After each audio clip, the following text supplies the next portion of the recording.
कहानी की शुरुआत डेविड बरोज नाम के एक शख्स से होती है जो कभी बोस्टन का एक सम्मानित लॉ प्रोफेसर था, लेकिन आज उसकी पूरी जिंदगी बर्बाद हो चुकी है। उस पर अपने ही 3 साल के मासूम बेटे मैथ्यू की बेरहमी से हत्या करने का आरोप साबित हो चुका है। अदालत के अनुसार उसने बेसबॉल बैट से अपने बेटे को मौत के घाट उतार दिया था। हर सबूत, हर गवाह और फॉरेंसिक रिपोर्ट उसी की तरफ इशारा कर रही थी, लेकिन इतने पक्के सबूतों के बावजूद डेविड आखिरी सांस तक खुद को बेगुनाह बताता रहा। उसका कहना था कि उसने कभी अपने बेटे को हाथ तक नहीं लगाया। फिर भी उसके दिल में एक ऐसा बोझ था जिससे वह कभी मुक्त नहीं हो पाया, क्योंकि जिस रात मैथ्यू की मौत हुई थी उसी ने अपने बेटे की लाश उसके कमरे में सबसे पहले देखी थी। इसी जुर्म की सजा काटते हुए डेविड पिछले 5 सालों से मेन की सबसे खतरनाक ब्रिग्स जेल में बंद है। इस दौरान उसने दुनिया से लगभग हर रिश्ता तोड़ दिया। वह किसी से मिलना तक पसंद नहीं करता, यहाँ तक कि अपने परिवार से भी नहीं। लेकिन एक दिन उसकी जिंदगी अचानक ऐसा मोड़ लेती है जो सब कुछ बदल देता है। उससे मिलने उसकी पूर्व साली रेचल मिल्स आती है, जो पहले एक इन्वेस्टिगेटिव रिपोर्टर रह चुकी है। रेचल उसके सामने एक हाल ही में खींची गई तस्वीर रखती है जो एक मनोरंजन पार्क में ली गई थी। पहली नजर में यह सिर्फ एक साधारण फोटो लगती है, लेकिन जैसे ही डेविड उसकी तरफ ध्यान से देखता है उसकी सांसें थम जाती हैं। तस्वीर के पीछे एक लड़का दिखाई देता है जो बिल्कुल उसके बेटे मैथ्यू जैसा लगता है। फर्क सिर्फ इतना था कि अब वह 5 साल बड़ा दिख रहा था। इतना ही नहीं, उसके गाल पर वही जन्म का निशान भी मौजूद था जो मैथ्यू के चेहरे पर हुआ करता था। 5 साल बाद पहली बार डेविड के मन में एक ऐसी उम्मीद जन्म लेती है जो नामुमकिन लग रही थी। क्या उसका बेटा सच में जिंदा है? अगर ऐसा है तो जिस बच्चे की हत्या का इल्जाम उस पर लगा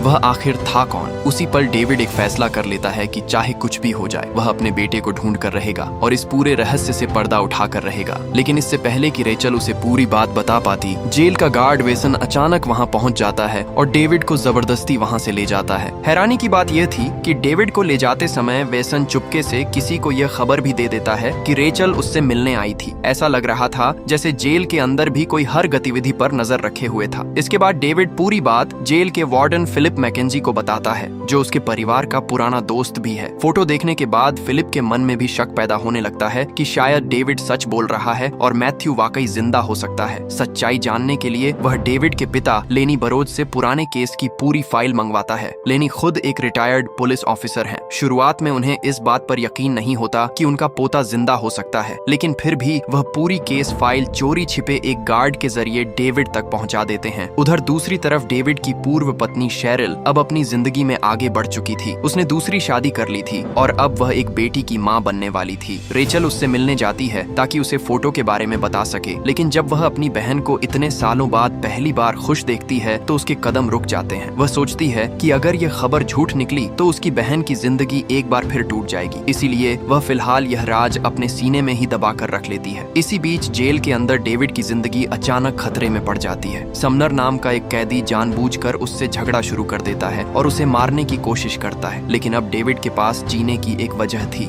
इसलिए वह पूरी ताकत से मुकाबला करता है और समनर को बुरी तरह पीट देता है। तभी वेसन और बाकी गार्ड्स वहां पहुंचकर लड़ाई रोक देते हैं, लेकिन इस पूरी घटना में डेविड एक बेहद डरावनी बात नोटिस करता है। उसे महसूस होता है कि वेसन ने जानबूझकर समनर को उस पर हमला करने दिया था, मानो दोनों पहले से मिले हुए हों और उनका मकसद सिर्फ एक था, डेविड को हमेशा के लिए खत्म करना। अब डेविड पुराने केस की हर फाइल को ध्यान से पढ़ना शुरू करता है। धीरे धीरे उसे जांच में कई बड़ी खामियां दिखाई देने लगती हैं। उसे यकीन हो जाता है कि उसके खिलाफ झूठी गवाही दी गई थी, इसलिए वह रेचल से एक महिला गवाह हिल्डा विंसलो का पता लगाने को कहता है, जिसने अदालत में उसके खिलाफ बयान दिया था। डेविड को पूरा विश्वास था कि जिसने मैथ्यू को गायब किया उसी ने हिल्डा को भी झूठ बोलने पर मजबूर किया था, लेकिन उसी रात हालात और भी खतरनाक हो जाते हैं। वेसन चुपके से डेविड को उसकी सेल से बाहर निकालकर जेल के एक सुनसान हिस्से में ले जाता है। वहाँ उसका इरादा साफ था, डेविड को हमेशा के लिए मौत के घाट उतार देना। लेकिन ऐन वक्त पर डेविड उसके हमले से बच निकलता है और जोर जोर से मदद के लिए चिल्लाते हुए भागने लगता है। भागते हुए वह वेसन से पूछता है कि आखिर वह उसे क्यों मारना चाहता है। तब वेसन ऐसी बात कह देता है जो पूरे मामले को और भी रहस्यमय बना देती है। वह कहता है कि उसके पास कोई और रास्ता नहीं है, क्योंकि डेविड ने उनका पैसा ले लिया था। लेकिन इससे पहले कि वह पूरी सच्चाई बता पाता, पीछे से एक दूसरा गार्ड आता है और डेविड के सिर पर जोरदार वार करके उसे बेहोश कर देता है। अगली सुबह जब डेविड की आंख खुलती है तब उसे एक बात पूरी तरह समझ आ जाती है, कोई बहुत ताकतवर इंसान हर कीमत पर उसे इस जेल के अंदर दफन रखना चाहता है, क्योंकि अगर वह बाहर निकल गया तो कई ऐसे राज सामने आ जाएंगे जो सालों से छिपाए गए हैं। कुछ देर बाद वार्डन फिलिप उससे मिलने आता है और एक बेहद अहम बात बताता है। वह कहता है कि डेविड पर जितने भी हमले हुए हैं, उन सब की शुरुआत उसी दिन से हुई जब रेचल उसे वह रहस्यमयी तस्वीर दिखाकर गई थी। अब फिलिप को भी पूरा यकीन होने लगा था कि मैथ्यू सच में जिंदा है और जिसने सालों पहले उसका अपहरण किया था उसके पास इतनी ताकत और पैसा है कि वह जेल के गार्ड्स और कैदियों तक को खरीद सकता है, सिर्फ इसलिए ताकि डेविड कभी सच तक न पहुंच सके और अपने बेटे की तलाश शुरू ही न कर पाए। इसके बाद वार्डन फिलिप एक बेहद खतरनाक लेकिन शानदार प्लान तैयार करता है। इस मिशन में उसका साथ देता है उसका बेटा एडम मैकेंजी, जो बोस्टन पुलिस में एक सार्जेंट है और डेविड का सबसे अच्छा दोस्त भी। अब इन दोनों का सिर्फ एक ही मकसद था, किसी भी तरह डेविड को जेल से बाहर निकालना ताकि वह अपने बेटे मैथ्यू को ढूंढ सके और इस पूरे षड्यंत्र का पर्दाफाश कर सके। योजना के मुताबिक एडम जानबूझकर ऐसा नाटक करता है जैसे डेविड ने उस पर हमला कर दिया हो। दूसरी तरफ फिलिप खुद को बंधक बनने का नाटक करता है जिससे जेल की सिक्योरिटी को यकीन हो जाए कि डेविड जबरदस्ती भाग रहा है। उनकी यह चाल काम कर जाती है और देखते ही देखते वे लोग ब्रिग्स जेल की कड़ी सुरक्षा को चकमा देकर बाहर निकल जाते हैं। लेकिन आजादी का यह पल ज्यादा देर तक नहीं टिकता। कुछ ही मिनटों में पूरे राज्य की पुलिस को जेल से फरार होने की खबर मिल जाती है। देखते ही देखते डेविड की तलाश में बड़े स्तर पर सर्च ऑपरेशन शुरू हो जाता है। टीवी चैनलों से लेकर अखबारों तक हर जगह सिर्फ उसी की खबर चल रही थी। अब डेविड पूरे देश का सबसे वांटेड भगोड़ा बन चुका था। फिलिप की मदद से पुलिस को चकमा देते हुए डेविड आखिरकार एक शॉपिंग सेंटर पहुंचता है जहां रेचल पहले से उसका इंतजार कर रही होती है। रास्ते में रेचल उसे अपनी जांच में मिले कुछ चौंकाने वाले सच बताती है। उसे पता चला है कि हिल्डा विंस्लो,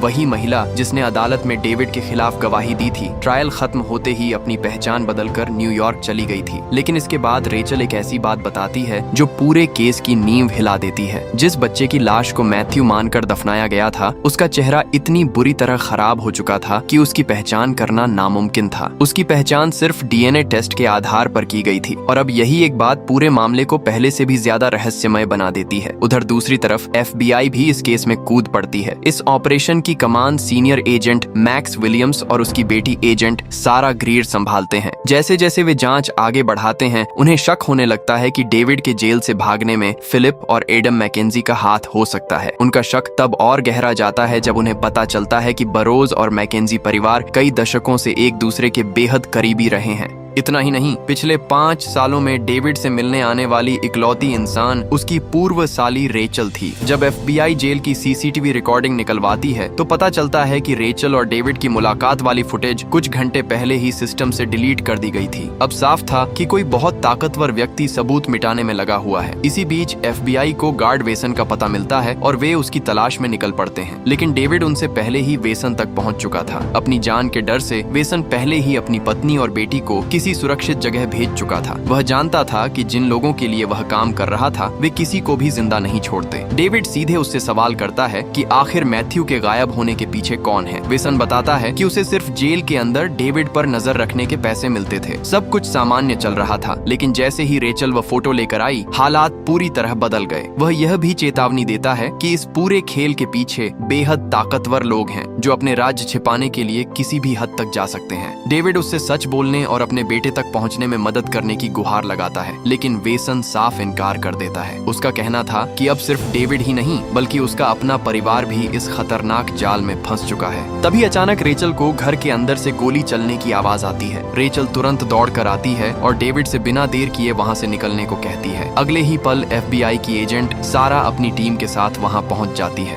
दूसरी तरफ मैक्स को जेल के एक कैदी से पता चलता है कि जिस रात डेविड पर हमला हुआ था उस रात वेसन ने उसकी सेल अपने निजी इमरजेंसी की से खोली थी। उसने कंट्रोल रूम से दरवाजा खुलवाने की बजाय खुद ताला खोला था। यह हरकत बेहद संदिग्ध थी और साफ इशारा कर रही थी कि वह कुछ छिपाना चाहता था। अब डेविड और रेचल जांच को आगे बढ़ाने के लिए न्यूयॉर्क जाने का फैसला करते हैं। रास्ते में डेविड एक और बड़ा खुलासा करता है। वह बताता है कि मरने से पहले वेसन उसे एक बर्नर फोन देकर गया था। उसी फोन से वह एक रहस्यमयी आदमी स्टेफानो के संपर्क में रहता था जो उसे डेविड के बारे में आदेश देता था। कुछ देर बाद अचानक वही फोन बज उठता है। दूसरी तरफ खुद स्टेफानो होता है। वह मैथ्यू की मौत का मजाक उड़ाते हुए ऐसी बातें करता है जैसे उसे उस रात की पूरी सच्चाई पहले से पता हो। उसकी बातें सुनकर डेविड का यकीन और मजबूत हो जाता है कि उसके बेटे के गायब होने और उसे झूठे केस में फंसाने के पीछे एक बहुत बड़ा षड्यंत्र छिपा हुआ है। इधर FBI की एजेंट सारा वेसन के बैंक रिकॉर्ड खंगालती है। जांच में सामने आता है कि डेविड के जेल जाने के बाद से वेसन को लगातार एक शेल कंपनी के जरिए पैसे भेजे जा रहे थे जिसका रजिस्ट्रेशन केमैन आइलैंड्स में था। इसका मतलब साफ था कि कोई गुप्त संगठन सालों से उसे फंड कर रहा था। मैक्स और सारा एक थ्योरी बनाते हैं कि शायद वेसन ने डेविड को मारने की कोशिश की थी और बाद में डेविड बदला लेने उसके घर पहुंचा। ये बात सुनने में तो सही लगती थी, लेकिन इससे एक सवाल का जवाब अब भी नहीं मिल रहा था। आखिर डेविड जेल से भागा ही क्यों? इसी सवाल का जवाब ढूंढने के लिए FBI डेविड की जेल सेल की तलाशी लेती है। वहाँ उन्हें पुरानी जांच की फाइल मिलती है जो वहाँ कभी होनी ही नहीं चाहिए थी। उसी फाइल में उन्हें हिल्डा विंसलो का नाम मिलता है और वे यह मान लेते हैं कि डेविड शायद उससे बदला लेने के लिए न्यूयॉर्क गया है। उधर डेविड और रेचल भी न्यूयॉर्क पहुंच जाते हैं। पुलिस से छिपने के लिए रेचल अपने पुराने बॉयफ्रेंड हेडन से मदद मांगती है और उससे उसका खाली अपार्टमेंट कुछ दिनों के लिए इस्तेमाल करने की इजाजत ले लेती है। हेडन अभी भी रेचल से प्यार करता था, इसलिए वह तुरंत मान जाता है, लेकिन किस्मत एक बार फिर उनका साथ नहीं देती। बिल्डिंग के सिक्योरिटी कैमरों में हेडन गलती से डेविड को रेचल के साथ देख लेता है। अब डेविड की लोकेशन किसी भी वक्त लीक हो सकती थी। इसी दौरान स्टेफानो, जो बाद में एक भ्रष्ट पुलिस अधिकारी निकलता है, चुपके से शेरिल के घर में घुस जाता है। वह किसी ऐसी चीज की तलाश कर रहा था जिसका संबंध इस पुराने केस से था। तभी उसके फोन पर किसी का कॉल आता है। सामने वाला उसे कुछ आदेश देता है और स्टेफानो बिना एक भी सवाल किए तुरंत उसे मान लेता है। इससे साफ पता चलता है कि असली खिलाड़ी कोई और है जिसके इशारों पर सब लोग काम कर रहे हैं। उधर आधी रात को एडम के फोन पर एक रहस्यमयी मैसेज आता है। मैसेज पढ़ते ही वह बिना समय गंवाए सीधे कब्रिस्तान पहुंच जाता है। वहां पहुंचकर वह मैथ्यू की कब्र खोदना शुरू कर देता है। ये देखकर साफ समझ आ जाता है कि इस कब्र के नीचे सिर्फ एक लाश नहीं बल्कि सालों पुरा एक ऐसा राज दफन है जो पूरी कहानी बदल सकता है। इसके बाद कहानी हमें कुछ साल पीछे ले जाती है, जब डेविड अपने परिवार के साथ बेहद खुशहाल जिंदगी जी रहा था। वहाँ फिलिप, एडम, रेचल और उसका उस समय का बॉयफ्रेंड हेडन भी मौजूद थे। सब कुछ सामान्य लग रहा था। तभी रेचल एक ऐसे आदमी की तरफ इशारा करती है जो दूर खड़ा उन्हें लगातार देख रहा था। एडम बताता है कि उसका नाम स्कंक है, जो कभी उनका स्कूलमेट था लेकिन अब एक खतरनाक गैंगस्टर बन चुका है। और ठीक इसी समय वर्तमान में FBI का एक एजेंट शेरिल के घर पहुंचता है और उसे बताता है कि डेविड के जेल से भागने से कुछ दिन पहले रेचल उससे मिलने जेल गई थी। ये बात सुनते ही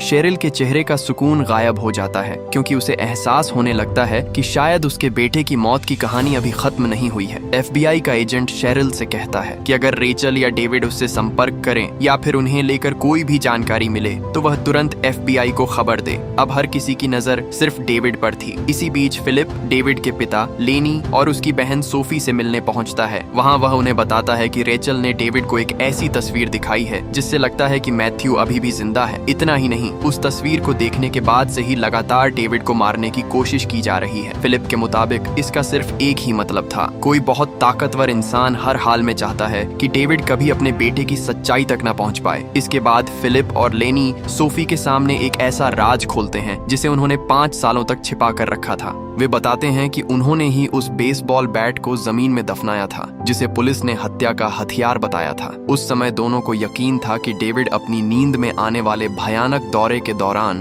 गलती से मैथ्यू की मौत का कारण बन गया था, इसलिए उन्होंने बेटे को बचाने के लिए सबूत छिपा दिया। लेकिन जब अदालत में हिल्डा विंसलो ने यह गवाही दी कि उसने अपनी आंखों से डेविड को वही बेसबॉल बैट दफनाते हुए देखा था, तब फिलिप और लेनी भी हैरान रह गए थे, क्योंकि वे जानते थे कि यह बयान पूरी तरह झूठ था। दूसरी तरफ रेचल को उसके पुराने साथी जिम का फोन आता है। जिम बताता है कि उसे हिल्डा विंसलो की नई लोकेशन मिल गई है, लेकिन उसकी असली दिलचस्पी इस केस को दुनिया के सामने सनसनीखेज खबर बनाकर अपनी पहचान बनाने में थी। रेचल तुरंत मना कर देती है। उसके लिए खबर से ज्यादा जरूरी अपने भांजे की जान थी। इसके बाद रेचल अपनी बहन शेरिल को फोन करती है और पहली बार उसे सच बताती है कि वह इस समय डेविड के साथ है और उन्हें पूरा शक है कि मैथ्यू अभी भी जिंदा है। ये सुनते ही शेरिल की दुनिया एक बार फिर हिल जाती है। 5 सालों से जिस बेटे को वह मरा हुआ मान चुकी थी, उसके जिंदा होने की उम्मीद उसके अंदर फिर से जाग उठती है। उसकी आंखों से आंसू रुकने का नाम नहीं लेते, क्योंकि सच तो यह था कि उसने कभी अपने बेटे को दिल से भुलाया ही नहीं था। खुद को संभालने के लिए शेरिल वॉशरूम जाती है। वहीं उसकी मुलाकात एक रहस्यमयी महिला गर्ट्रूड से होती है, जो बड़ी शालीनता से अपना परिचय देती है। उस समय किसी को अंदाजा भी नहीं था कि यह मुलाकात आगे चलकर कितनी खतरनाक साबित होने वाली है। उधर पुलिस फिलिप और लेनी को बताती है कि पिछली रात किसी ने मैथ्यू की कब्र खोदकर वहां से उसकी लाश गायब कर दी है। यह सुनते ही फिलिप समझ जाता है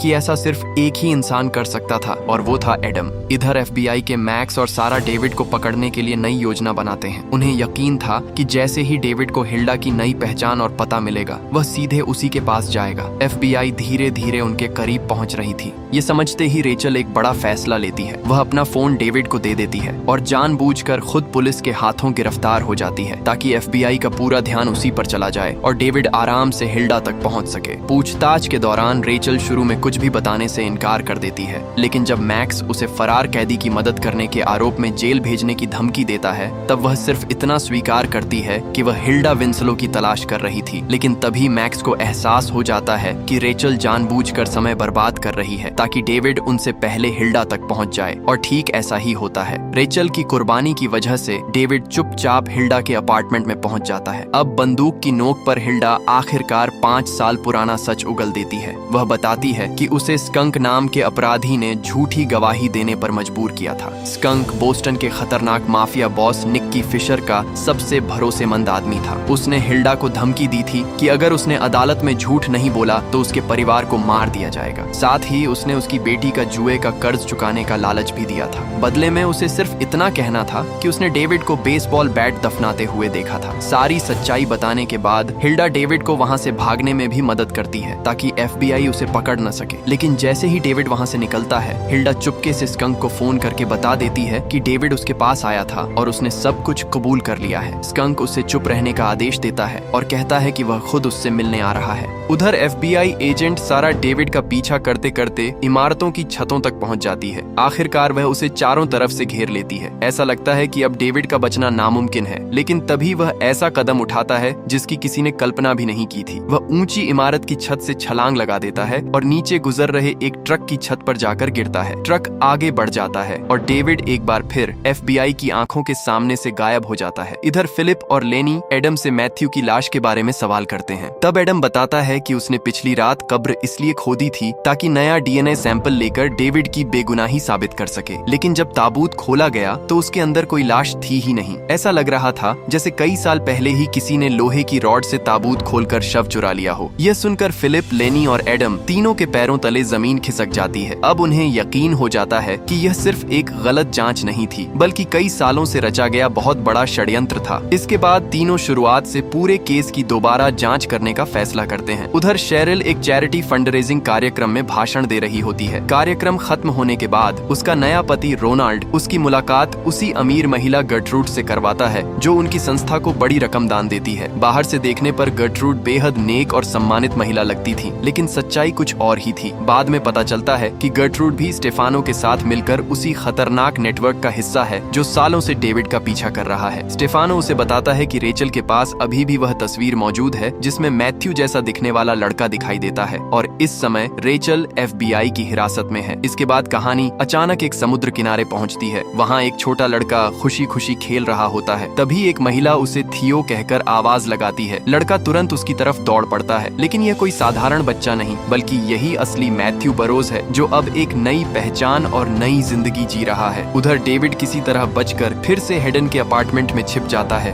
कुछ देर बाद हेडन वहाँ पहुँचता है और गुस्से में रेचल के बारे में पूछता है। डेविड उसे बताता है कि रेचल ने खुद को जानबूझकर गिरफ्तार कराया ताकि वह हिल्डा तक पहुँच सके। ये सुनकर हेडन भड़क उठता है और पुलिस को खबर देने की धमकी देता है, लेकिन तभी डेविड एक ऐसी बात कहता है जो सब कुछ बदल देती है। वह कहता है कि मैथ्यू जिंदा है। इसके बाद डेविड पूरी कहानी बताता है। अब उसे पूरा यकीन हो चुका था कि उसके बेटे की हत्या नहीं हुई थी बल्कि माफिया ने उसका अपहरण किया था। वह यह भी बताता है कि हिल्डा से निकलते समय उसने जानबूझकर ऐसा इंतजाम किया था ताकि स्कंक खुद न्यूयॉर्क तक उसका पीछा करे, क्योंकि स्कंक निक्की फिशर का सबसे भरोसेमंद आदमी था और डेविड को उम्मीद थी कि उसी के जरिए वह आखिरकार अपने बेटे तक पहुंच जाएगा। डेविड फैसला करता है कि अब वह अकेले ही आगे बढ़ेगा क्योंकि वह नहीं चाहता था कि रेचल की जान और ज्यादा खतरे में पड़े। लेकिन हेडन उसे साफ शब्दों में कह देता है कि रेचल कभी पीछे हटने वाली नहीं है। जब बात उसके अपने भांजे की होगी तो वह आखिरी सांस तक सच का पीछा करेगी। यह कहकर हेडन डेविड को अपने अपार्टमेंट में छिपने की इजाजत दे देता है। उधर FBI एजेंट मैक्स और सारा हिल्डा से लगातार पूछताछ कर रहे होते हैं। उन्हें पूरा शक था कि हिल्डा ने डेविड की मदद की है और जानबूझकर उसे अपने अपार्टमेंट से फरार होने दिया। लेकिन चाहे वे उससे कितने भी सवाल पूछें, हिल्डा एक शब्द तक नहीं बोलती। वह जानती थी कि अगर उसने सच बताया तो सिर्फ उसकी नहीं बल्कि उसके पूरे परिवार की जान खतरे में पड़ जाएगी। मैक्स और सारा की उलझन और बढ़ जाती है। आखिर जिस महिला की गवाही की वजह से डेविड 5 साल जेल में सड़ता रहा, वही आज उसकी मदद क्यों कर रही थी? सबसे हैरानी की बात यह थी कि डेविड उसके पास बदला लेने नहीं गया था, बल्कि हिल्डा ने खुद उसे बचाकर वहां से निकलने दिया था। इसी बीच फिलिप, लेनी और एडम फिर से उस रात की हर घटना जोड़ने लगते हैं जिस रात मैथ्यू के मरने की बात कही गई थी। तभी लेनी को एक पुरानी बात याद आती है। उस रात शेरिल को अस्पताल से एक इमरजेंसी कॉल आया था जिसमें बस एक्सीडेंट की बात कही गई थी, लेकिन पूरी केस फाइल में कहीं भी उस बस हादसे का कोई रिकॉर्ड मौजूद नहीं था। एडम तुरंत जांच करवाता है और जो सच सामने आता है वह सबको हिला देता है। उस रात सिर्फ उस इलाके में ही नहीं बल्कि पूरे बोस्टन में कहीं भी कोई बस एक्सीडेंट हुआ ही नहीं था, यानी शेरिल को घर से बाहर बुलाने के लिए झूठ बोला गया था। सबसे चौंकाने वाली बात यह थी कि यह झूठ किसी और ने नहीं बल्कि रोनाल्ड ने बोला था, जो उस समय शेरिल का बॉस था और आज उसका पति बन चुका था। उसने नकली इमरजेंसी कॉल करके शेरिल को घर से दूर भेज दिया था, ठीक उसी रात जब मैथ्यू रहस्यमय तरीके से गायब हुआ था। यह बात पता चलते ही लेनी सीधे अस्पताल पहुंचकर रोनाल्ड का सामना करने जाता है, लेकिन वहां उसकी मुलाकात शेरिल से हो जाती है। लेनी उसे सारी सच्चाई बता देता है और रोनाल्ड के झूठ का भी खुलासा करता है। शुरुआत में शेरिल को इस बात पर बिल्कुल विश्वास नहीं होता। उसे लगता है कि लेनी उसके पति पर बेवजह शक कर रहा है, क्योंकि रोनाल्ड ने पहले ही उसे समझा दिया था कि बस हादसे के मरीजों को दूसरे अस्पताल भेज दिया गया था। उस समय यह बात बिल्कुल सामान्य लगी थी, लेकिन जैसे ही लेनी वहां से चला जाता है शेरिल के मन में भी शक पैदा होने लगता है। वह तुरंत रोनाल्ड को फोन करती है, लेकिन वह उसकी एक भी कॉल का जवाब नहीं देता। उधर डेविड और हिल्डा पहले से तय की गई जगह पर मिलने की तैयारी करते हैं। हेडन खुद उसे वहां छोड़ने के लिए तैयार हो जाता है और एहतियात के तौर पर अपना पिस्टल भी उसे दे देता है। इसी दौरान सारा